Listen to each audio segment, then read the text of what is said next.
Olá, caríssimos, eu sou Carlos A. Júnior, sejam bem-vindos ao projeto Um Quarto de Oração na nossa catequese destrinchada.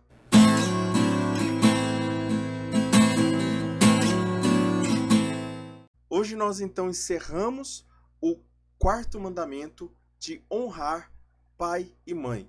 Falamos na primeira parte, na semana passada, na aula 79, agora na aula 80 já, né? Faltam apenas 20 aulas para nós terminarmos o nosso curso. E hoje nós vamos falar a segunda parte do quarto mandamento. Semana que vem já iniciamos já iniciamos o quinto mandamento. Se eu não me engano, ele também são duas partes também, porque é não matar, tá bom? Nossa, eu quase me equivoquei aqui. Então vamos lá para o nosso conteúdo. Mas antes, não se esqueça de se inscrever no canal, deixar o seu like, compartilhar esse vídeo com outras pessoas, assistir esse vídeo até o final. É muito importante que você assista o vídeo até o final, mas principalmente entregue esse vídeo para outras pessoas, apresente esses vídeos para outras pessoas, tá bom? Então vamos para o nosso conteúdo de hoje. Bom, como eu disse, nós vamos continuar falando do honrar pai e mãe, o quarto mandamento. Como vocês se lembram, talvez vocês não se lembrem, ou se lembram, ou se lembrem, não sei, nós começamos a parte 3, né, do catecismo, em referência ao quarto mandamento, e lá existiam os deveres dos filhos e os deveres dos pais. Então, lá na aula passada, nós falamos até os deveres dos filhos, certo? Hoje nós vamos falar a partir dos deveres dos pais, depois vamos falar sobre a família e o reino, depois vamos falar sobre as autoridades na sociedade. Tudo isso nessa aula de hoje, certo? Então vamos lá. Fecundidade, procriação e educação. O amor conjugal não deve ser só procriativo, ou seja, o pai e a mãe, eles não têm obrigação, como casal, apenas de procriar, mas também de educar, correto? Então, essas são as duas funções da fecundidade. Uma família fecunda, ela não é só procriativa, mas ela é educativa. Ela também educa aquela criança, aquela prole, certo? Ou seja, o casamento é para a procriação e educação dos filhos. Isso torna um casamento fecundo. Então, como nós vamos ser abertos à fecundidade, à vida para os casais? O que a igreja diz? Ela não diz que são aqueles que têm muitos filhos. Não é isso. Mas é aqueles que, além de procriarem, seja 10, não interessa, mas aqueles também que educam, que dão a educação, que dão a catequese, que dão as instruções, além do que é a educação, além do que é a educação civil, certo? Além do que é a educação humana, mas também uma educação moral, uma educação religiosa para a criança. Isso é papel da família. A família é que tem total direito e dever sobre a educação da prole. A educação deve ser, além da humana, da civil, de qualquer outra também afetiva, ela também deve ser moral e espiritual. Os pais têm o direito e o dever de educar os filhos, não lhes deve ser tirado esse dever e esse direito em hipótese alguma. Ou seja, isso depende dos pais. Isso é função e exercício dos pais e somente dos pais. Correto? Os filhos são filhos de Deus. Os pais devem olhar para os seus filhos como filhos de Deus também. Devem entender eles como filhos de Deus. E devem respeitá-los como pessoa humana também. Então, ou seja, o pai, a mãe, que olha para o seu filho, ela deve olhar para o seu filho não somente como seu, mas também como de Deus, como sendo filho de Deus, e educá-lo e instruí-lo como filho de Deus, para Deus. Ou seja, o pai responsável, a mãe fecunda, ela educa o seu filho para Deus. Ela educa e cria o seu filho para Deus, para que ele seja um filho, uma filha de Deus. Devem educar os seus filhos no cumprimento da lei de Deus. Ou seja, ensinar os 10 mandamentos, ensinar a fé, ensinar as doutrinas, ensinar aquilo que é a fé da igreja. E como criar um lar? O catecismo ele vai dar essa instrução. Como é que nós criamos um lar? Como é que um lar é feito? Os pais são os primeiros responsáveis pela educação dos filhos e fazem isso criando um lar, ou seja, uma base, uma estrutura onde as crianças serão educadas, né? Então terão leis, terão exercícios, terão regras que os filhos devem seguir, mas não só os filhos, os pais também devem seguir, né? Porque seria contraditório os pais exigirem algo dos filhos e não cumprirem. E aqui uma coisa um adendo que eu quero falar e que serve não só para essa aula, mas para todas as aulas dos mandamentos. Vocês se lembram que lá nos mandamentos existem os 10 mandamentos, mas aí depois Moisés vai colocar um monte de outras leis que são desdobramentos para ajudar o povo a se conviver, e principalmente a seguir os 10 mandamentos. Essas regras ou essas normas, elas são normas, não são mandamentos. Existe uma diferença entre mandamento e norma. Mandamento deve ser obedecido, porque é para o bem. Se você não cumpre o mandamento, você já se machuca, você já se prejudica. É automático, é algo que é intrínseco. Aquele que não cumpre um mandamento de alguma... E esse aqui eu não estou falando só mandamentos, não estou falando só de mandamentos da lei de Deus, mas de qualquer outro mandamento. Já as normas, elas são diferentes porque a gente tá dando um adendo aqui, isso aqui não está no resumo. Já as normas, elas podem ou não ser seguidas, mas quando elas não são seguidas, caso haja um problema, por exemplo, eu posso não seguir alguma ordem, alguma norma de construção? Posso. Eu posso, às vezes, colocar uma segurança maior, certo? Mas se caso der algum problema, eu não seguir a ordem, aí eu serei penalizado. Mas se não der problema nenhum, tá tudo bem, né? Então se foi algo além, aí você e não causou problema, tá tudo bem. A norma ela tem essa diferença. Nem sempre ela prejudica aquele que ela é punível, ela é imputável nela alguma pena, certo? Então vamos só para a gente entender isso. Nós estamos falando de mandamentos, então os mandamentos eles têm essa diferença. E aqui existem também, no lar vão ter normas e também vão ter regras, mandamentos que são fundamentais. Os pais eles devem criar um lar que tenha ternura, perdão, respeito, fidelidade e serviço desinteressado. Imagina uma casa onde tudo é tensão.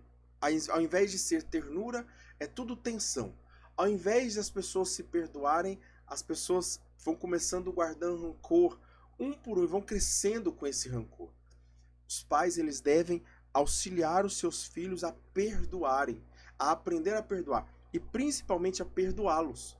Porque por muitos motivos, esses filhos eles vão se sentir machucados pelos pais. Não necessariamente que os pais estejam cientes de que estão machucando seus filhos. Então, é natural que entre seres humanos haja esse problema. Hajam problemas. Por isso, o perdão é importante. O perdão precisa ser ensinado.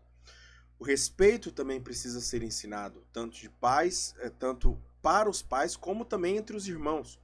A fidelidade também à família, às pessoas, aos amigos, aos conhecidos, aos compromissos, também deve ser ensinado num lar. E também o serviço desinteressado. Imagina se você começa a fazer... E aí, uma coisa que eu vejo com muito problema é essa questão dos pais ficarem sempre barganhando com... Olha, se você fizer isso, eu te levo. Claro, pode haver barganha, sim. Mas quando isso se torna a regra, aí isso é prejudicial. Por quê? Porque a criança não aprende a amar. ela não aprende a ser desinteressada, ela não aprende a fazer uma coisa sem receber algo em troca. No lar, então, haverá a educação das virtudes, que seriam essas virtudes propriamente ditas, né? Aquelas que seriam mais evidentes, que o catecismo vai evidenciar: a abnegação, o autodomínio, a liberdade e a subordinação. Ou seja, né, a pessoa saber se negar, saber renunciar os seus desejos, dominar os seus desejos, as suas paixões, focar as suas paixões, os seus desejos naquilo que realmente importa, naquilo que realmente é o bem, ou seja, liberdade, né? E a subordinação, ou seja, às vezes eu não vou fazer o meu desejo porque existe uma hierarquia, certo? São pelos bons exemplos que os pais educam. Então, o catecismo ele vai deixar claro que o exemplo é aquilo que realmente funciona na educação. Você pode reparar, pais que dão maus exemplos, eles podem educar ou deseducar. Por quê? Pode ser que a criança seja uma pessoa boa, uma criança boa, e ela vê a atitude errada do pai e ela fala: eu não vou fazer isso. Mas ela vai aprender. Ela vai aprender. E uma hora ela pode usar aquilo. E aí é onde há a deseducação. Né? Eu conheço várias pessoas que foram criadas com situações de feridas em casa e tomaram atitudes. Olha, eu não vou ser como meu pai, eu não vou ser como a minha mãe. Mas em algum momento elas podem se tornar inconscientes, porque é uma coisa que foi apresentado para elas de muito tempo. São pelos bons exemplos, então, que os pais educam. Caso errem, ou seja, caso os pais errem, eles devem assumir esses erros diante dos filhos para serem mais capazes de os guiar e corrigir. A essência do pai, da mãe, ela deve focar também nesse assumir o erro. Entender que se você não assume o erro para com o seu filho, se você não assume o seu erro para com o seu filho, acho que ficou melhor aí para vocês, né? Se você não assume o seu erro para com o seu filho não aprende também a assumir erros, a assumir que ele errou. O lar constitui o âmbito natural para a iniciação da pessoa humana. É no lar que a pessoa vai se iniciar como um ser humano. E ela vai aprender solidariedade e responsabilidades comunitárias dentro do lar, dentro da família. Os pais então devem ensinar os seus filhos e acautelar-se dos perigos e degradações que ameaçam as sociedades humanas, ou seja, devem também instruir para que os filhos estejam atentos aos perigos que eles vão enfrentar lá fora, né? E essa forma de educar também é importante. Muitos pais estão protegendo seus filhos como se eles estivessem numa redoma e acabam prejudicando os seus filhos. Quando eles saem para a sociedade, eles se sentem extremamente assustados.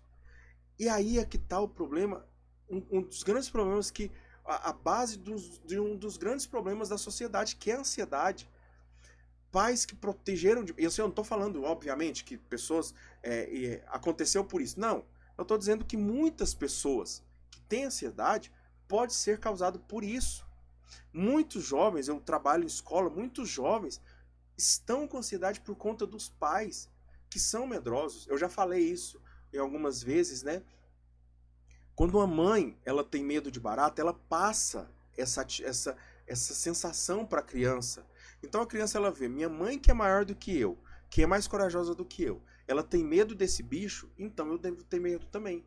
Inconsciente a criança vê isso, a criança absorve isso. Agora, quanto mais outras coisas, se o meu pai não deixa eu sair, andar de ônibus, fazer alguma coisa, crescer, ele não me deixa também perceber que eu posso ter coragem, que eu não preciso ter medo de todas as coisas, certo? Então, nisso também o pai deve ensinar. Matrimônio e responsabilidade. O matrimônio dá aos pais a responsabilidade e o privilégio de evangelizar os seus filhos. Então, é uma coisa que eu quero ensinar para os pais. Eu quero ensinar para as pessoas. O primeiro catequista do seu filho é você. O primeiro catequista dos filhos são os pais. Então, assim, não fique esperando. Se você acha que esse conteúdo de catequese aqui é para catequistas somente, não. É para pais e catequistas. Pais em primeiro lugar, depois para catequistas. Então, é importante que o pai assuma a responsabilidade, não só responsabilidade, mas privilégio de evangelizar os seus filhos. Que alegria para um filho. Imagina um filho crescer e dizer: quem me evangelizou, quem me ensinou no caminho de Deus foi meu pai, foi a minha mãe. Catequizar os filhos na vida cristã é papel primeiramente dos pais. Não é papel primeiro do catequista e nem do padre. Porque quem vai ter primeiro contato com o filho é o pai, é a mãe.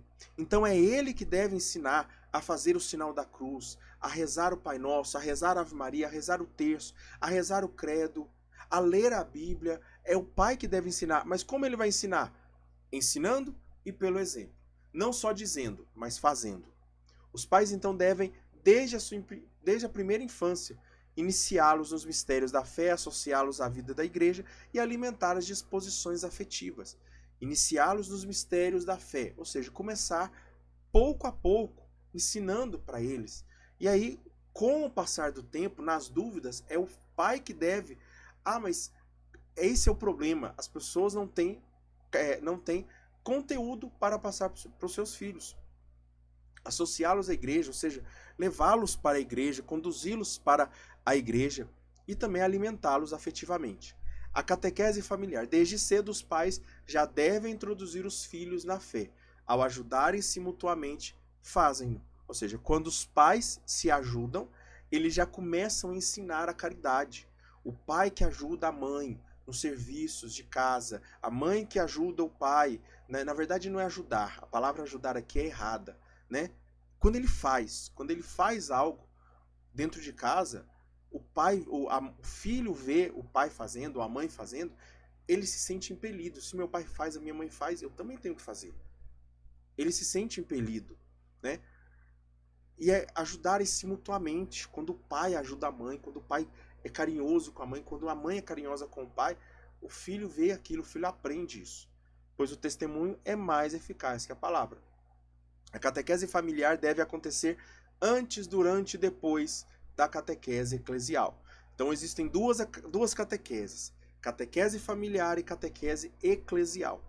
Essa catequese familiar, ela deve acontecer antes, mas ela não só acontece antes da catequese eclesial, ela acontece durante também. Então enquanto tem lá os 1 ano, 2 anos de catequese, que você leva seu filho para a catequese, né, que é importante, que é fundamental, que é necessário para ela receber os sacramentos, né?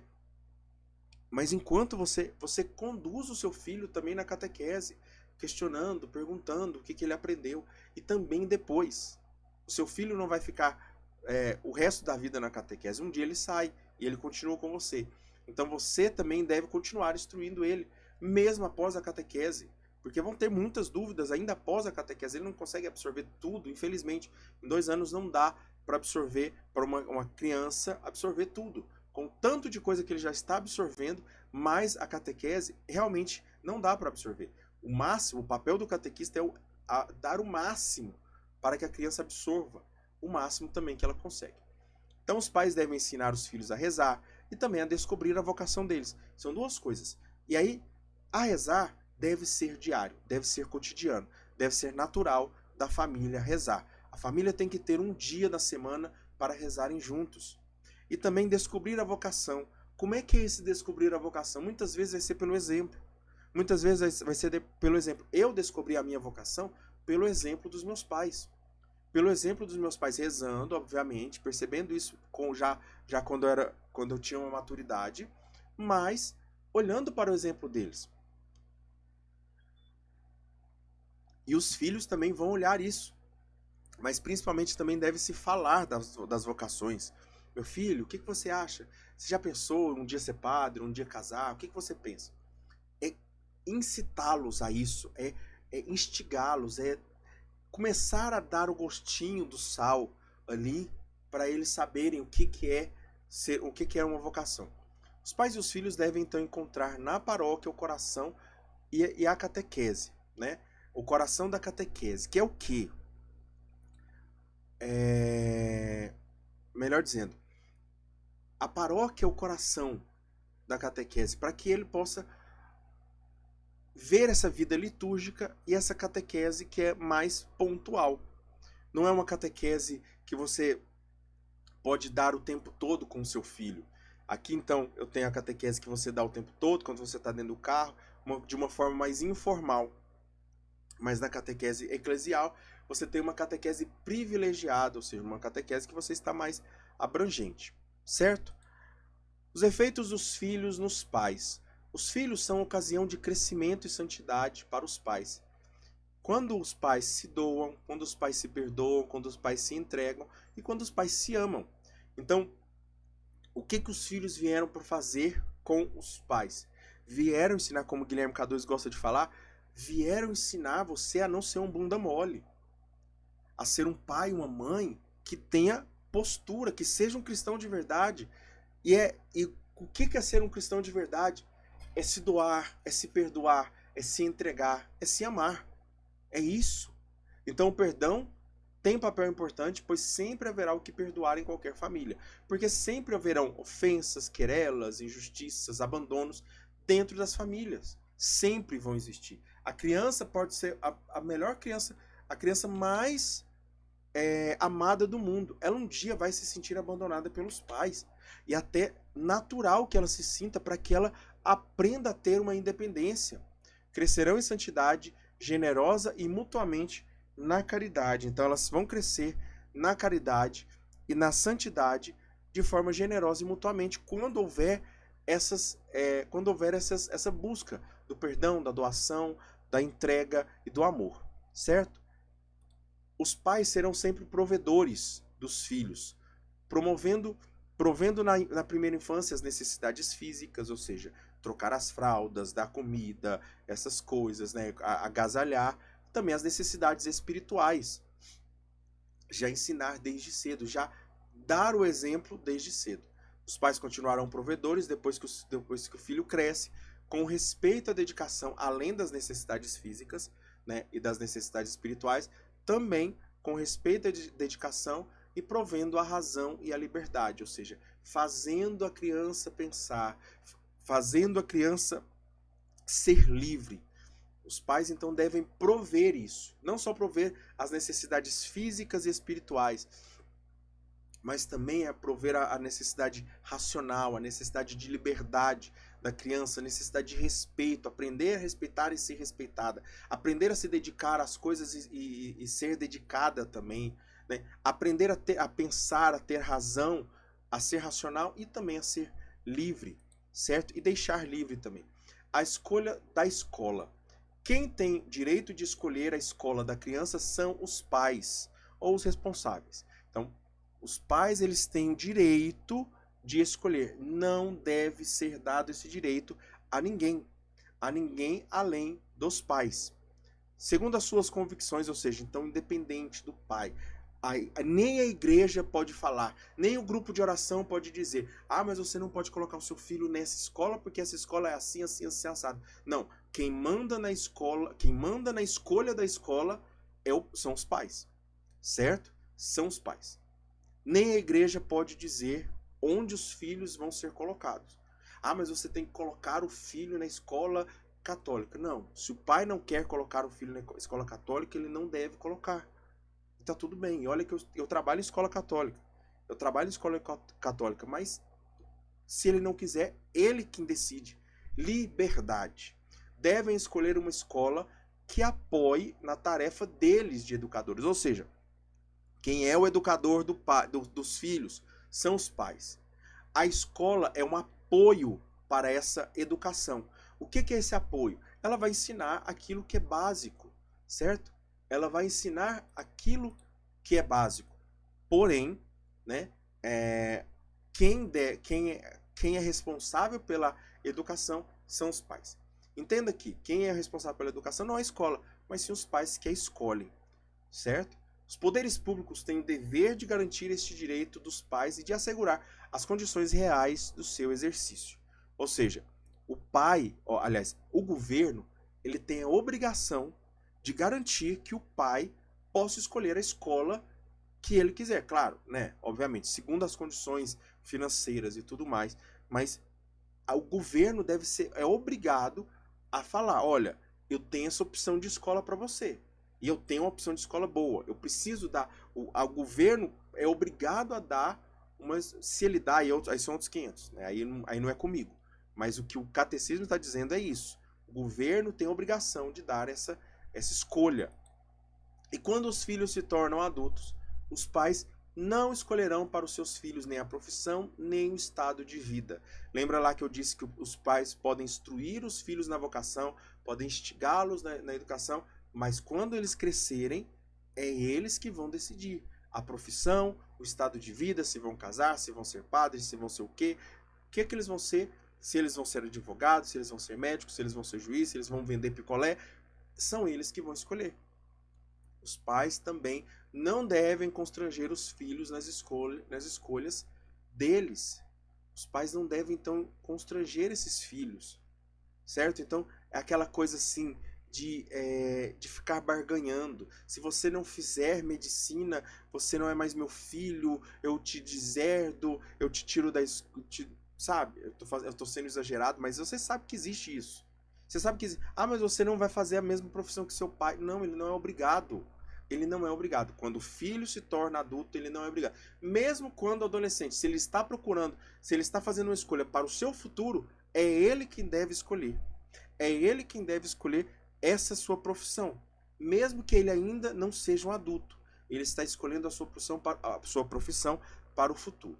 Os pais também não devem, então, constranger os filhos, ou seja, ficar instigando, dizendo que, mas ele escolheu, paciência, né? Ele escolheu vender picolé, né? Eu falo isso porque eu tenho tinha um colega de escola, né, na infância, que ele falava quando crescesse ele queria ser vendedor de picolé. A gente ria, achava engraçado e tudo mais, tal, enfim, né? Vai que tá vendendo picolé, dono de franquia aí, né? Eu nem sei mais como é que ele tá. Se ele quiser ser engenheiro ou médico, é o filho que decide. Se quiser ser padre ou esposo, é o filho que decide.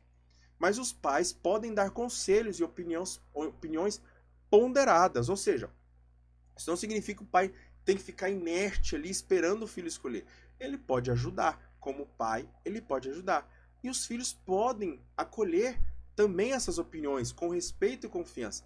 É isso que deve existir numa família, respeito e confiança. Então, os pais eles devem aconselhar com respeito e dizer, olha, o que você escolher é isso, mas eu acho que a melhor opção é essa, por causa disso, porque você gosta de fazer isso aqui, eu te conheço nisso e nisso. É usar o que você conhece para ajudar, mas respeitando e confiando sempre.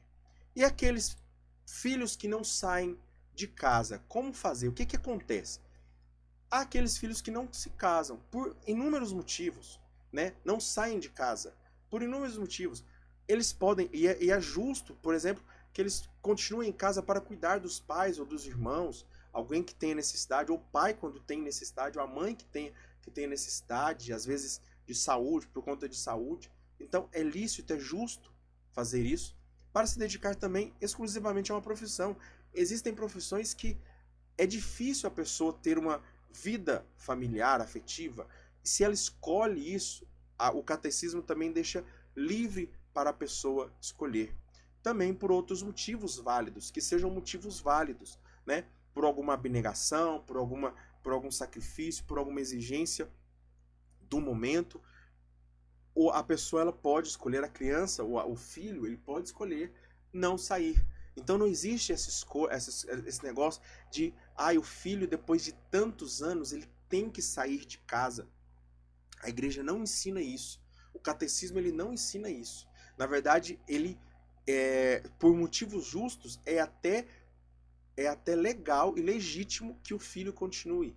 Esses podem contribuir muitíssimo para o bem da família humana, né? Então esses filhos que ficam em casa, que permanecem em casa, eles podem contribuir para a família, para o crescimento da família, porque eles vão realmente sendo frutuosos. Mas é claro, não é aquela pessoa que fica em casa porque é mais fácil, porque o pai dá tudo. Não, não é isso, tá? Não é isso que eu estou falando. Não é isso que o catecismo está falando, certo? Vamos continuar aqui. A vocação individual. Os laços familiares. Agora vamos falar sobre a família e o reino. Os laços familiares são importantes, mas não são absolutos. Ou seja, a pessoa ela deve respeitar e honrar a sua família? Sim, mas isso não significa de uma coisa absoluta, ou seja, ela deve respeitar e honrar em todas as situações. E como eu falo que porque eu estou falando de um mandamento que fala sobre honrar e de repente eu falo que às vezes não deve honrar. Quando? Quando, por exemplo, se confrontar com o primeiro mandamento. Quando às vezes se confrontar com a liberdade da pessoa. Os filhos não são para a família ou para os pais, mas para Deus. Então os pais devem respeitar e apoiar seus filhos e não possuir e manipular. Certo? Então, sim, eu vejo muitos pais e que às vezes de forma inconsciente eles manipulam seus filhos. Ah, mas isso aqui será que tá certo? Ah, mas devia fazer assim, você devia fazer assim, sabe? E eles vão manipulando. Sabe por quê? Porque é natural do ser humano ter controle sobre o outro. É natural do ser humano, e aqui eu estou falando de qualquer ser humano, querer ter controle sobre o outro, querer ter uma influência sobre o outro. E às vezes parece que existe um prazer na pessoa dizer, ele escolheu tal profissão porque ele quis me agradar. Sabe? Como se fosse um desejo como se fosse uma forma de amor, de se sentir amado. Certo? Então, os filhos não são para a família, mas são para Deus. Os pais devem respeitar e apoiar os filhos e não possuir e manipular. Não são posse, os filhos não são posse dos pais. Todos são chamados a seguir uma vocação individual, que é seguir Jesus.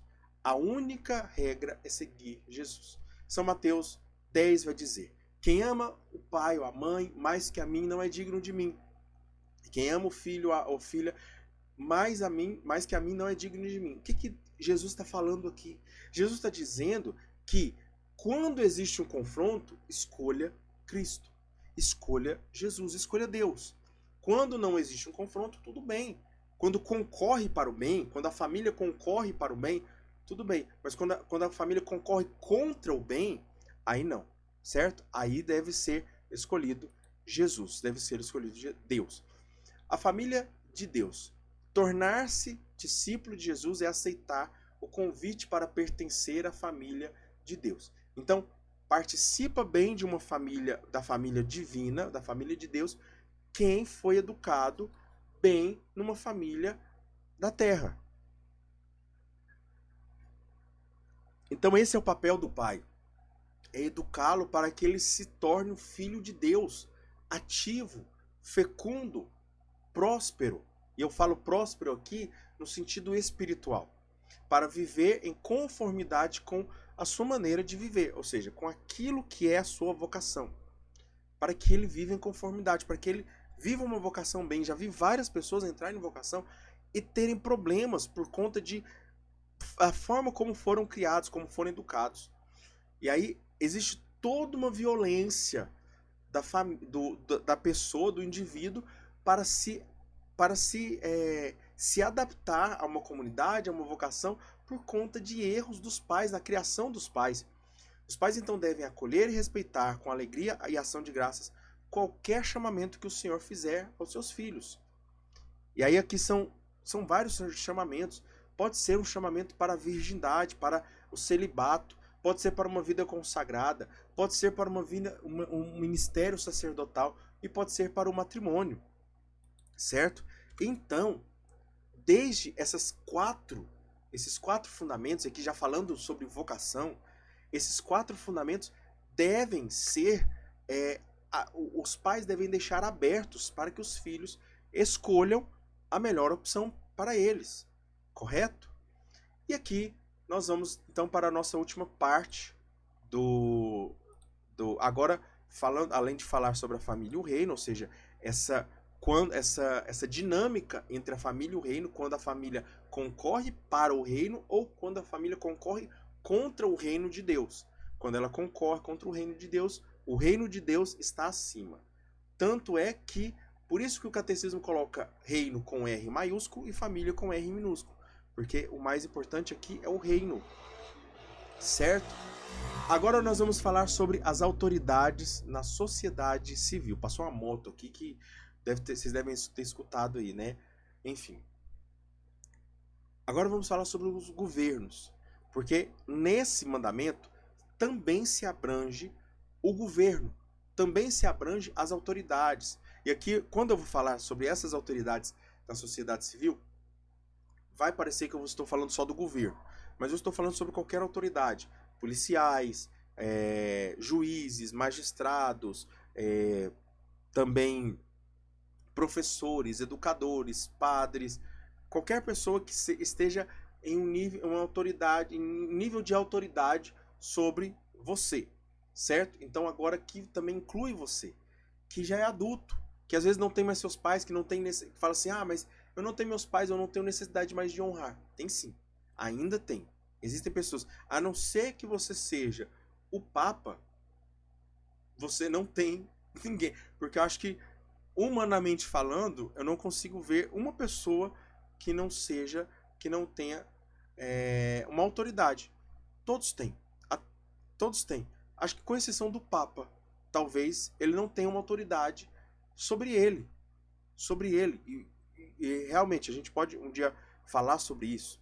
Mas vamos lá. O quarto mandamento da lei de Deus também não manda manda que honremos também todos aqueles que, para o nosso bem, aqui está em destaque, para o nosso bem, receberam de Deus alguma autoridade na sociedade. Ou seja, aquelas pessoas que estão focadas no nosso bem, que elas estão em uma posição de autoridade para o nosso bem. Para o nosso bem.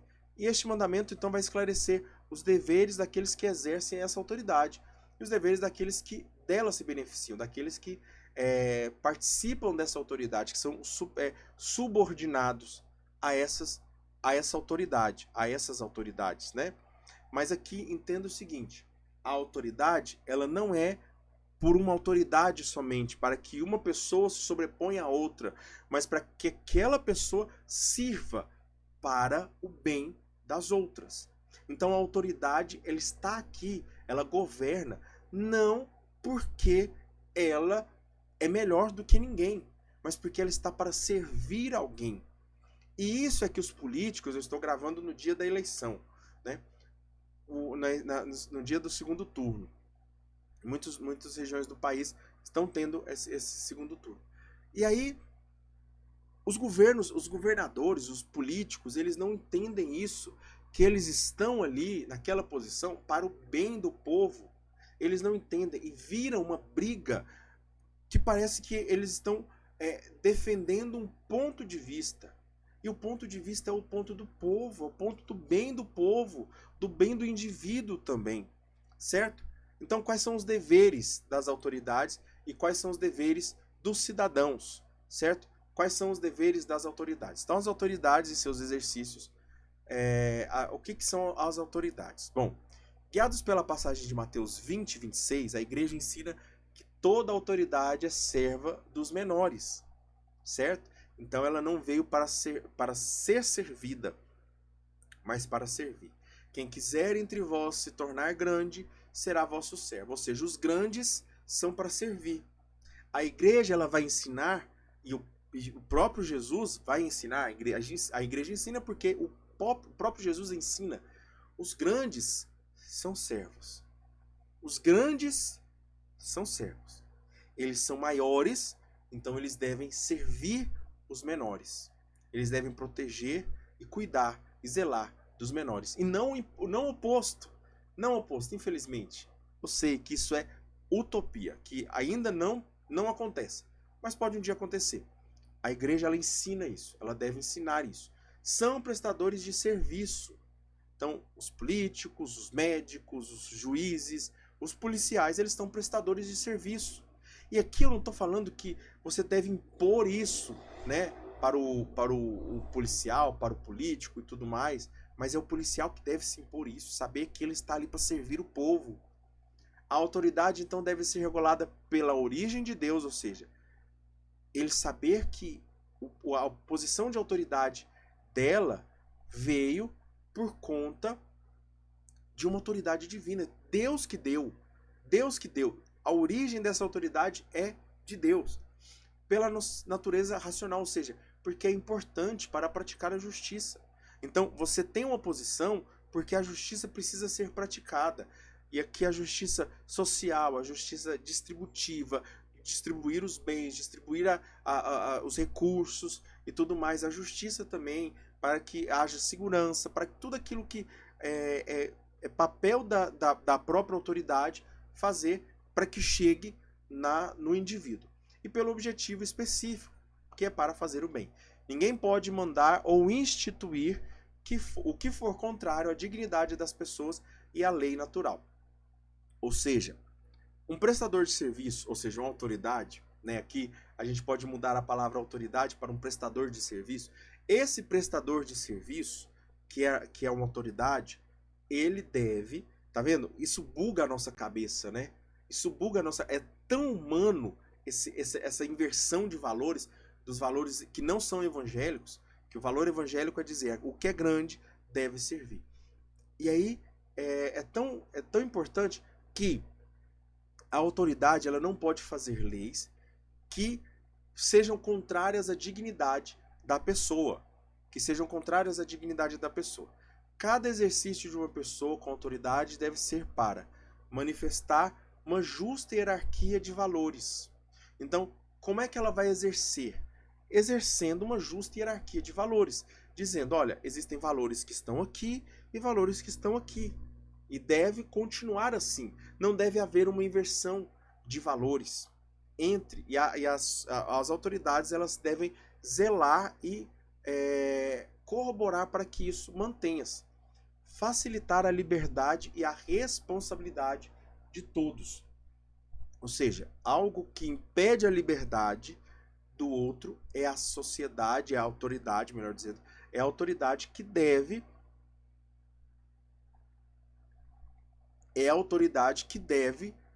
facilitar isso, para que haja uma liberdade, para que haja a responsabilidade de todos, para que todos assumam suas responsabilidades e para que todos tenham liberdade para fazer o que quiserem, para fazer o que for da sua liberdade. Fazer o que quiser, não.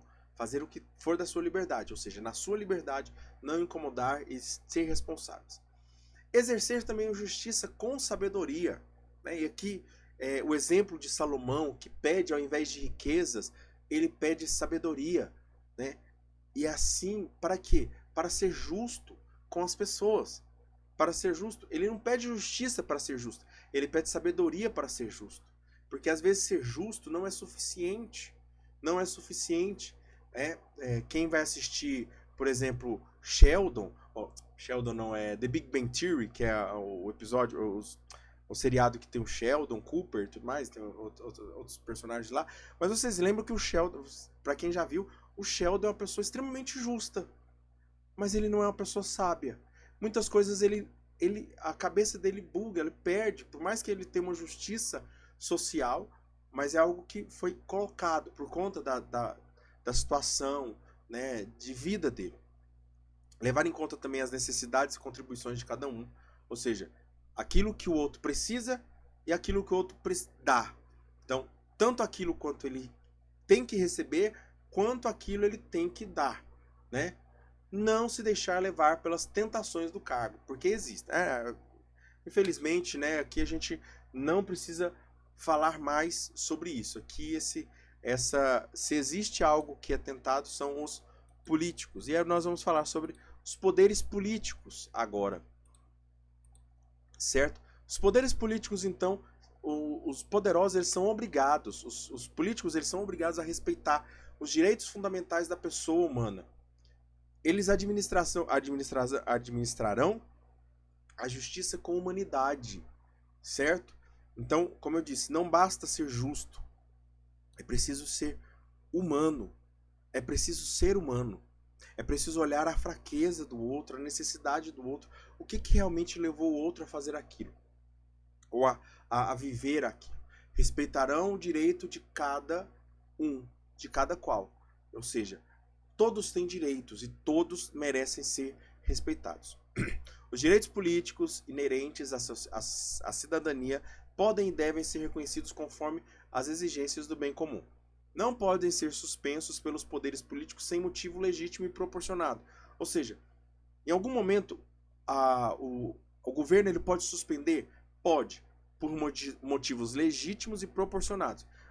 Nós vamos, como já aconteceu no nosso país, nós vamos congelar a poupança. Não, ele não tem ele não pode fazer isso. Por um motivo legítimo, ele não pode fazer isso. Certo? Então, é esse o problema das autoridades quando se tornam autoritárias.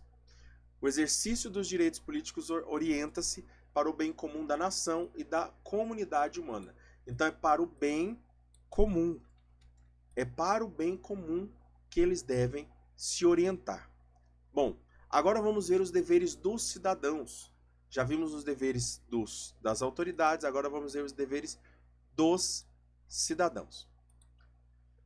Os subordinados, ou seja, os cidadãos, eles devem ver os superiores como representantes de Deus. É difícil? É difícil. Olhar para o presidente e ver ele como um representante de Deus é difícil, muitas vezes.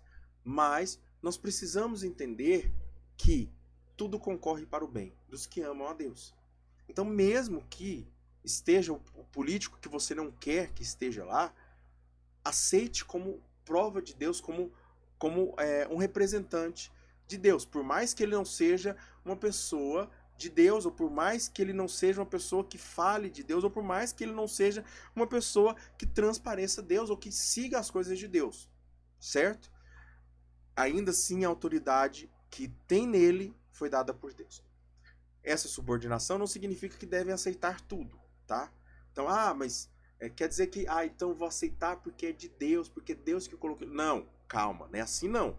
Não é isso que o catecismo está dizendo. O catecismo está dizendo, olha, você pode, na medida do possível, aquilo, mas aí o governo quer implantar algumas coisas que são contra a dignidade. Não, aí não.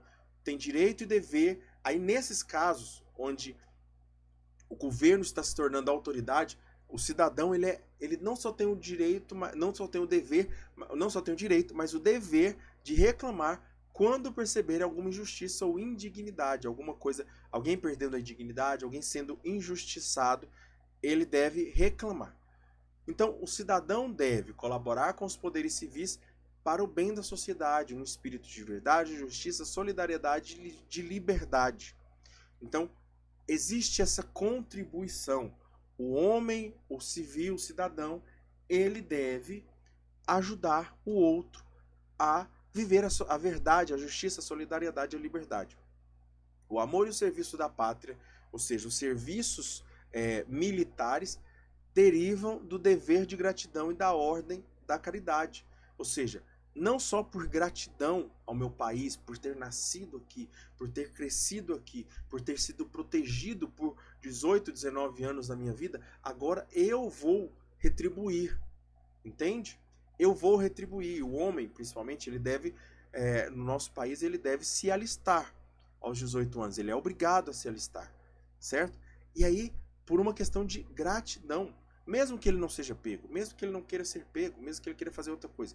E da ordem também da caridade, certo? Ou seja, para ser caridoso. A submissão às autoridades legítimas e ao serviço do bem comum exigem dos cidadãos que cumpram o seu papel na vida da comunidade política. Então eles devem cumprir o seu papel.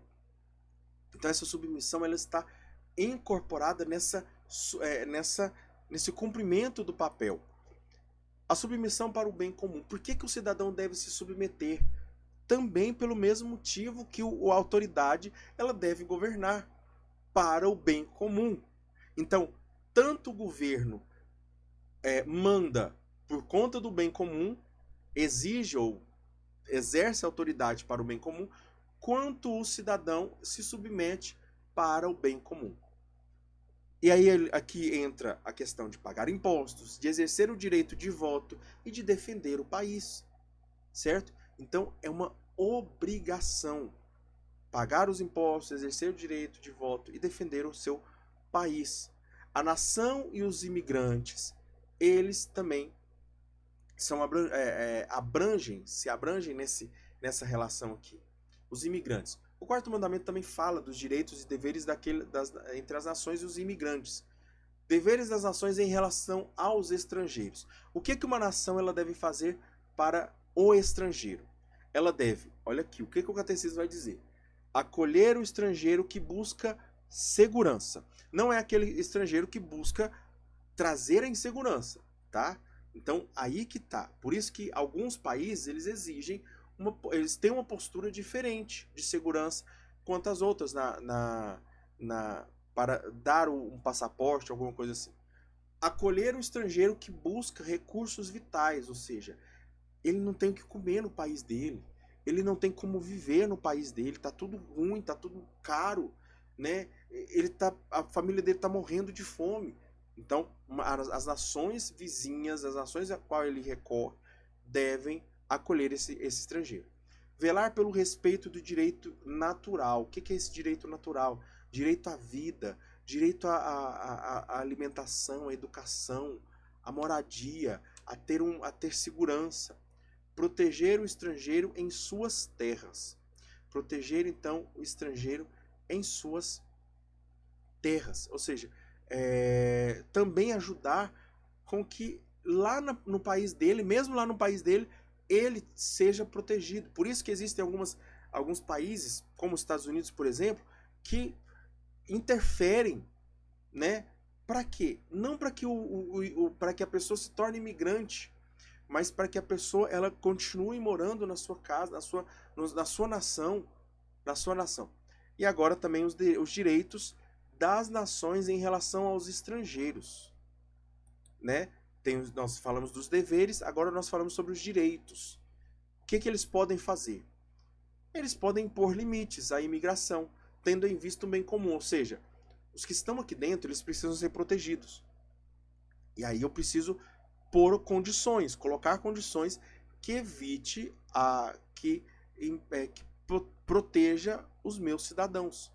Os cidadãos que estão. E aqui eu estou falando pensando como nação, certo? E seja para negar a entrada, seja para recusar direitos pertencentes somente aos nativos. Ou seja, se você for lá nos Estados Unidos, ou se fosse aqui no Brasil mesmo, né? Um estrangeiro ele não tem direito de votar. Um estrangeiro ele não tem direito de se candidatar. Por mais conhecido que ele seja, ele não tem esse direito, né? E aqui existem direitos que são próprios dos nativos, certo? E também os deveres. Agora vamos ver os deveres dos estrangeiros em relação às nações. O que os estrangeiros devem fazer? O que os imigrantes devem fazer? Bom, respeitar o patrimônio material e espiritual do país que acolheu. Ou seja, ele não deve chegar a impor uma condição para o país, mas ele deve acolher e respeitar. Obrigação de obedecer às leis, mas óbvio, né, isso aí serve para todo cidadão, né? E obrigação de contribuir também para o seu bem, que também é de todo cidadão, né? É chover no molhado aqui, mas o catecismo ele precisa falar, relembrar também que ele não é melhor do que os outros, certo? E quando acontece do cidadão, quando o cidadão não deve obedecer, ou seja, em algum momento o cidadão não vai ser obrigado a obedecer. Assim como os pais e os filhos, o cidadão não tem obrigação de obediência e até dever de desobedecer caso a ordem seja. Ou seja, ele não só não deve obedecer, como é obrigado a desobedecer. A rebelião, às vezes, nesse caso, é apoiada pelo catecismo e pela igreja. Que é o quê? Quais são os casos? Quando, em algum caso, de contrário às exigências de ordem natural. Ou seja, quando o governo está querendo exigir que se viva com aborto no seu país.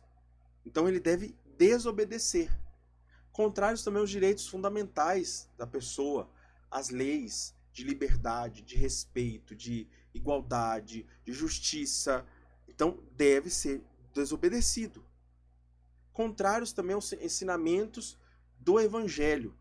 lei divina. Então, a lei natural, a lei humana e a lei divina, elas, quando são contrapostas, ou seja, postas na parede em relação ao governo, o cidadão ele é obrigado a desobedecer.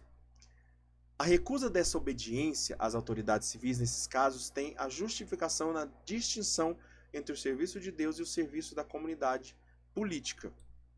Então, nós devemos obedecer mais a Deus, como diz Atos 5, né? São Pedro vai dizer em Atos 5, mais a Deus do que aos homens, certo? Então, existe essa... Mais uma vez, é aquilo que eu falei, aquele que me ama mais do que ama Jesus, mais do que o seu pai, do que o seu governo, do que o seu filho, e assim por diante. Quando resistir à opressão com armas, ou seja, quando o cidadão ele deve pegar em armas para resistir, né? Em alguns casos, algumas nações, eles precisam passar por isso, por guerras civis e tudo mais, para que a justiça prevaleça.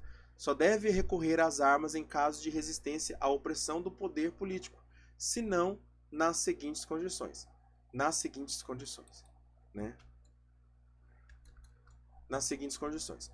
São 5 condições. Em caso de violações certas, graves e prolongadas dos direitos fundamentais, ou seja, uma violação que é certa, que você sabe que ele está violando, que o governo está violando, que é grave e que se prolonga por muito tempo, pegar em armas. Depois de ter esgotado todos os outros recursos, ou seja, já se dialogou, já se conversou, já questionou, já foi feito um monte de coisa e nada deu certo. Pegar em armas. Se não provocar desordens piores, ou seja, se eu for guerrear, vai acontecer algo pior? Vai acontecer algo pior. Não, então não peguem armas. Não vai acontecer algo pior. Então, né? Se houver esperança fundada, e aqui vai depender quando eu falo se houver algo pior, depende do que o governo está falando, está fazendo, certo? Por exemplo, naquele caso da pandemia, o governo estava exigindo algumas coisas, mas não era desproporcional falar que devia se pegar em armas, né? Naquele momento. E assim por diante. Se houver esperança fundada de êxito, ou seja, eu vou pegar em armas, mas vai todo mundo morrer, todo mundo que pegar em armas vai morrer e não tem esperança de melhorar. Não, então não pegue. Você está colocando a vida de outras pessoas em risco por conta de uma coisa que não vai dar certo. E se for impossível prever razoavelmente soluções melhores. Ou seja, se eu não tenho soluções melhores, então eu pego em armas. No mais, é isso. Continuando agora para nós finalizarmos os últimos 3 parágrafos desse mandamento. A visão do homem e do seu destino. Toda instituição, mesmo que implicitamente, é guiada por uma visão específica do ser humano e de seu destino. Ou seja, uma instituição de governo, de quer que seja, ela está ali, ela serve, ela existe para alguma necessidade do homem. Claro, a grande maioria das instituições, elas servem para isso.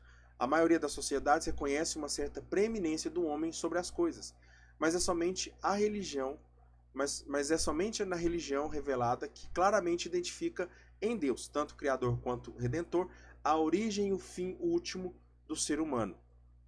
Ou seja, o que está dizendo aqui? São as coisas criadas que são para Deus. E, olha, são as coisas criadas que são para o homem. É o sábado que é para o homem, não o homem que é para o sábado. É o que Jesus vai dizer, não só a respeito do sábado, mas qualquer outra coisa. A criação foi feita para o homem. A igreja, nesse contexto, então, convida as autoridades políticas a basearem suas decisões e julgamentos nessa verdade sobre Deus e sobre o homem. Ou seja, toda decisão das autoridades, deve ser para o bem de Deus e do homem. De Deus e do homem. Ou seja, Deus ser conhecido, louvado e honrado, e o homem ser beneficiado. Ou seja, levar até o seu bem. Quais são as consequências dessa independência de Deus? As sociedades que rejeitam essa inspiração divina, sociedades que não aceitam Deus no seu cardápio, né, no seu critério, nos seus critérios, na sua vida, na sua vocação,